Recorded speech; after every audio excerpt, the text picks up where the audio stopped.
welcome to this edition of Inside the Program on the Inside Texas Football YouTube channel powered by InsideTexas.com. I'm your host, as always, Justin Wells. With me, as always, is the managing publisher at Inside Texas, Eric Nalin.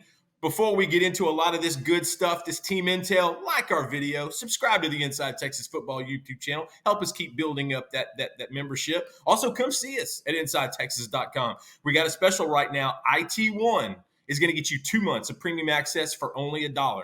That gets you into week 2. That gets you into the prep for week 3. There is so much stuff that's about to go on that's already going on. Come see us at InsideTexas.com. Eric, always good to see you on this Friday. Dude, you dropped some really, really good intel team notes this week. Let's kind of go through those for our YouTube viewers.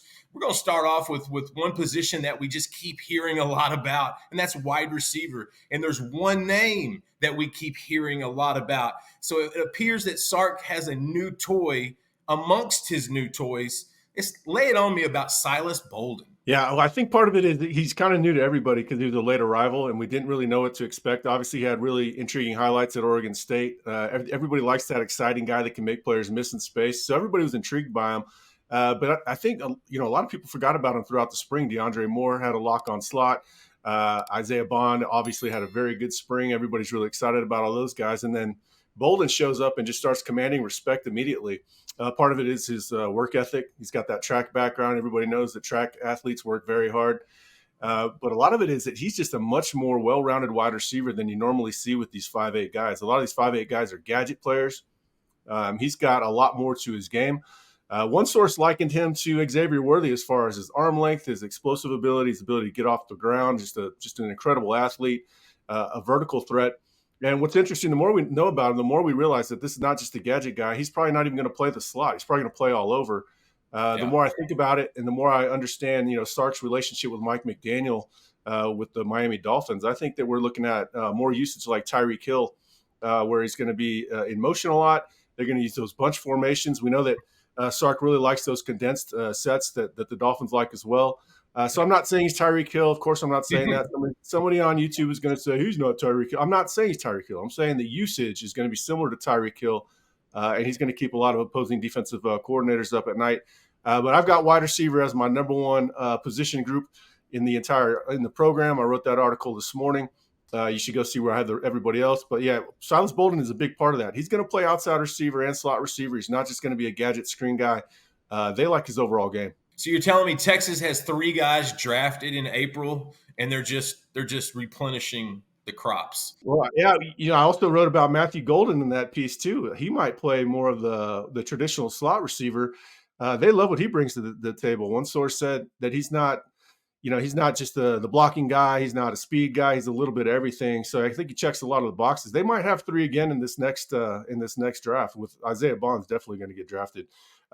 Bolden will get dinged because of his height, but man, the NFL likes getting these guys in space like, college has been doing the last 20 years.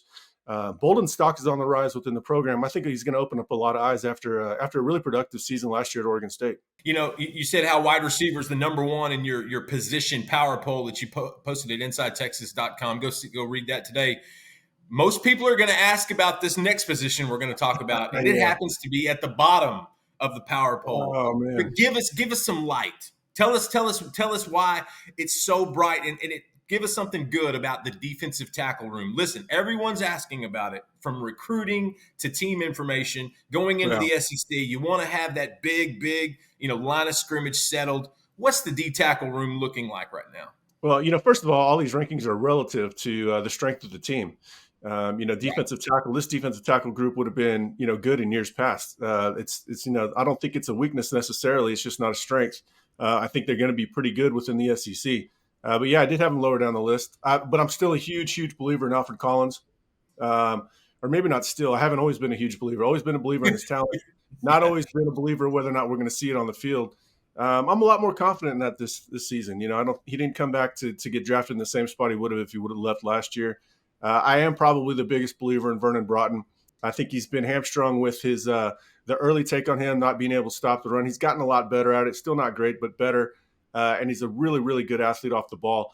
I think those two, if they start, are going to be, very disruptive in the backfield on a lot of opposing teams. The offensive lines that Texas is going to face this year are not all that great. They'll be going up against one of the best ones in the SEC in practice every single day.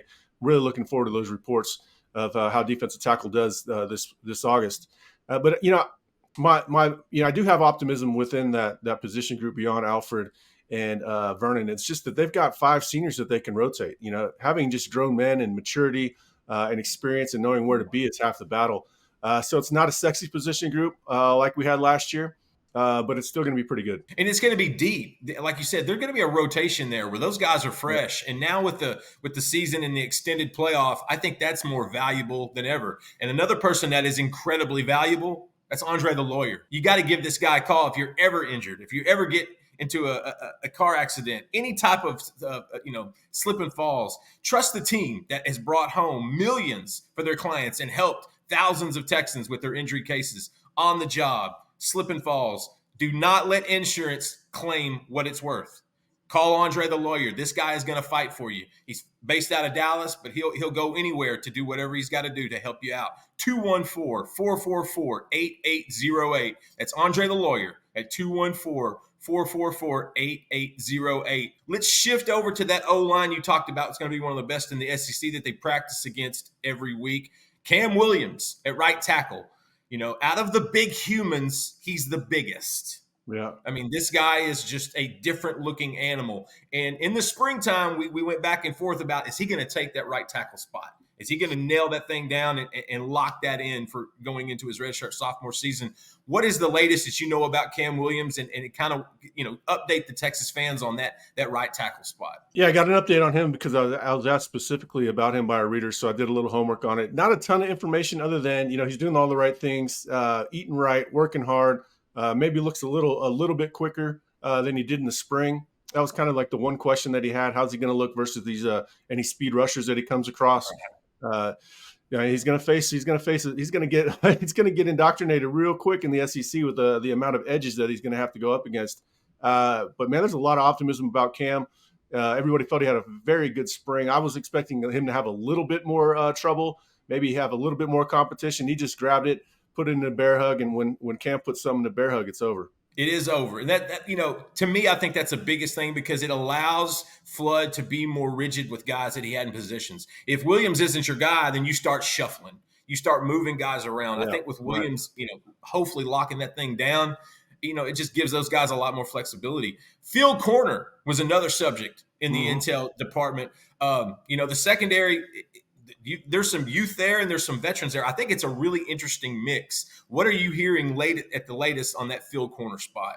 Yeah, obviously there's a lot of intrigue there because it's going to be one of the most contentious competitions throughout August. You got 2 fairly evenly matched participants in Javian Cole and Gavin Holmes. Gavin Holmes, I feel like we let the fan base down a little bit in the spring. We probably didn't talk about him until it was too late later in spring. Probably should have been on that one a little bit earlier, but he did have a good spring. Part of the reason that they felt comfortable with Terrence Brooks leaving. That said, they still brought in Javian Cole because they always want competition. Yes. A lot of people assume, Ian Boyd does, I've maybe assumed at a time or two that Javian's going to win that spot, but I'm not so sure right now. The first thing mentioned about Cole was that he's super twitchy. You can tell he's played a lot of ball before. He's still learning the playbook, though. In Holmes, I asked who's the best athlete between the two, and a source said Holmes is actually the better athlete. And that's saying something because, Cole ran 10.6 in high school. We know he's a good athlete. Yeah. But Holmes just keeps bringing it, keeps improving. They will say one day Cole gets the best and is a little bit better. The next day it's Holmes. That doesn't mean one is slipping. It just means one might make a play or two that the other didn't. It's going to be really interesting. I don't think we're going to have resolution on that competition until the end of August, and it might not even matter anyway. They'll both play, I'm sure. But I feel pretty good about that position and what I'm hearing about both those guys. Yeah, you got guys that came in from the transfer portal. Those guys are veterans. Those guys have skins on the walls. Both of them have played at a high level before. I think Texas wins either way. You get both those guys opposite Manny Muhammad, who is a future potential first-round draft pick. Another guy in that back end that you're hearing a lot of good stuff about, and I felt like it was only a matter of time before we started hearing more about this guy. We talked about this on the live stream. Quinn Ewers and Kelvin Banks for the top 2 guys on the rating system for the new EA College Football 2025. And we were thinking, who's going to be number 3? We never said Andrew Mukuba. Andrew Mukuba was the 3rd highest rated guy. Hey, EA Sports knows what they're doing. Give us the latest on what you're hearing about Mukuba. Hey, it's going to be Jaden Blue, the 3rd guy at some point. But Yeah, Mukuba, we heard some solid things about him in the spring for sure. Comes in, assimilates well, veteran, experienced player, athletic, and all that. But he's hit another gear throughout 7-on-7 in the last few weeks. Ball hawk, range, intelligence. He already knows the playbook. Just a natural in the back end. I think this is a new lease on life for him coming from Clemson to Texas. He gets to return to safety. Safety's really where he's made his name at Clemson. His freshman year, everybody thought he was going to be all-world 3-year player and out. Then they moved him to nickel, and he was solid but not spectacular. I think he's back now to looking a little bit more spectacular. I'm really intrigued to see what happens at safety. You've got 3 guys vying for 2 spots between Mukuba, Michael Taft, and Derek Williams. Everybody assumes that Taft's going to get beat out. I would not make that assumption. It's going to be interesting to see how it plays out. All 3 of those guys are going to play, plus Jelani McDonald, kind of have that Keaton Crawford role next year. But man, I think Mukuba's going to be a ball hawk. 4 or 5 picks, and just provide really good deep safety coverage over the top. Which that was a bit of an issue last year. Jaron, we all love Jaron. Got beat over the top a couple times due to the lack of foot quickness. Keaton Crawford would get beat, just kind of not being in the right place at the right time. I think Andrew Mukuba is going to fix a lot of those ills this year. That's another position like field corner where there's just a lot of good competition. Derek Williams, the Raptor, is a phenomenal talent. And if Taft is holding that guy off a little bit, that gives you some insight into Michael Taft and just how valuable he is. Yeah, well, it's going to be so. What's the coaches are going to have to figure out what's the best match. It might not be necessarily the best two, but somebody's got to play boundary, somebody's got to play field. I think no matter what, you keep Mukuba at the field. So then you've got Michael Taft versus Williams in the boundaries. This is at least how it works in my head. Mukuba's going to start. I just think because he's just too tailor made for field. Then you've got boundary. And there's a lot of stuff to know in the boundary, man, especially in a season where we're kind of all worried about run fits making up for the loss of the defensive tackles.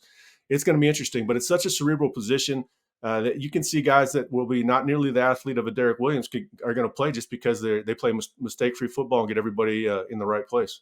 I'm definitely excited to see how that safety room shapes out. I think there's a lot of talent back there, a lot of guys to choose from. Fans, thank you so much for making us a part of your day. Eric, thank you again for joining us. And come see us on the Inside Texas Football YouTube channel, powered by InsideTexas.com.